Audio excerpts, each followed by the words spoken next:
बोलिए मेरे गुरु महाराज की जय।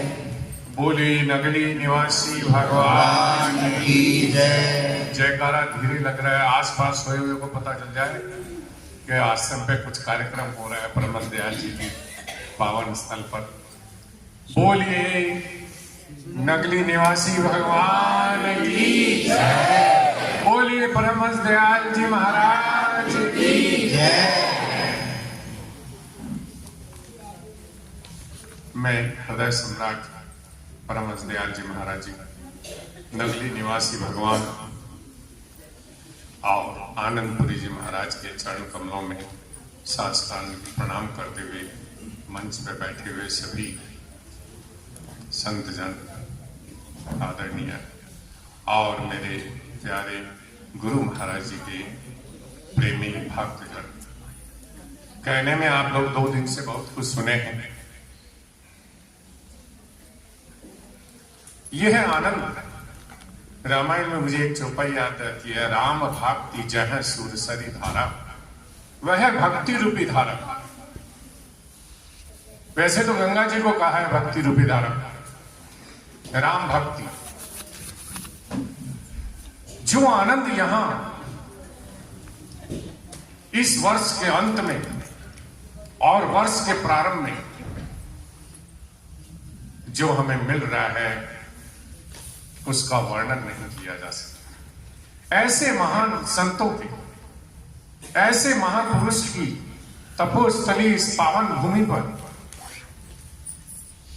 जहां कण कण में उनकी दया बरसती है, सदा कृपा बरसती है गुरुदेव की, कोई पाए न पाए तो वो क्या करे। सदा कृपा बरसती है गुरुदेव की, कोई पाए न पाए तो वो क्या करे। जिंदा रहना जो चाहे तो दी जिंदगी, बंदा परवर न पाने को दी बंदगी। बंदगी बंद कर आग से खिले, कोई अंगारे खाए तो वो क्या। प्रभु की इतनी दया है, इतनी कृपा है, केवल हम उसके पात्र बन जाएं। यदि हम उसके पात्र बन गए तो प्रभु की दया अटूट है। इसी में एक छोटा सा दृष्टांत आता है महाराज जनक का। अष्टावक्र जी उनसे कहे थे, राजा जनक ने अष्टावक्र जी से कहा, महाराज सुना है एक पल में आत्मज्ञान हो जाता है। अष्टावक्र जी महाराज जी ने कहा, जनक इसके आगे भी है कुछ। एक पल में वह आत्मज्ञान हो जाता है, लेकिन वैसी पात्रता चाहिए। हम इस महान पावन धरती पर बैठे हैं, हम अपनी पात्रता, और पात्रता कैसे मिलती है इस जीव को, बिना भजन चिंतन किए। जैसे आप अभी पहले संत महाराज जी आप लोगों को बताए हैं, बिना संत के, बिना भजन चिंतन के कुछ नहीं होते। जो परलोक यहां सुख चाहू, अगर आगे भी और यहां भी सुख चाहते हैं तो भजन तो करना ही पड़ेगा। अगर कोई कहे कि मैं दवा नहीं लूं मेरा रोग ठीक हो जाए, तो नहीं हो सकता। ये भव रोग है।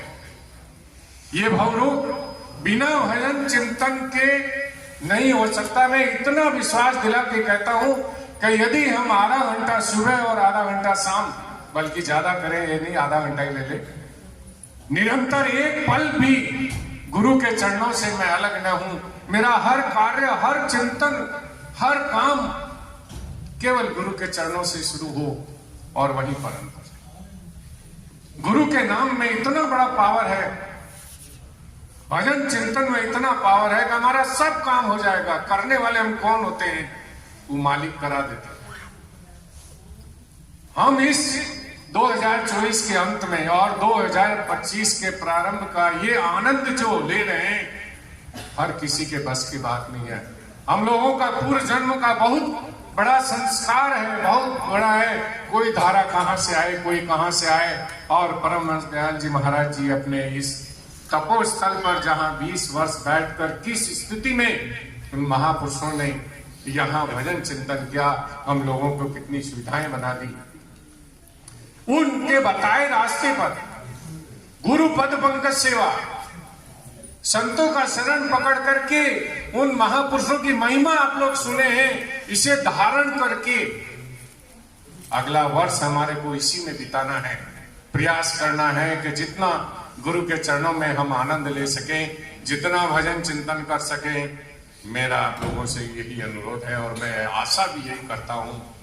और मैं गुरु महाराज जी के चरणों में प्रणाम करते हुए बोलिए मेरे गुरु महाराज की जय, बोले नगली निवासी भगवान की जय।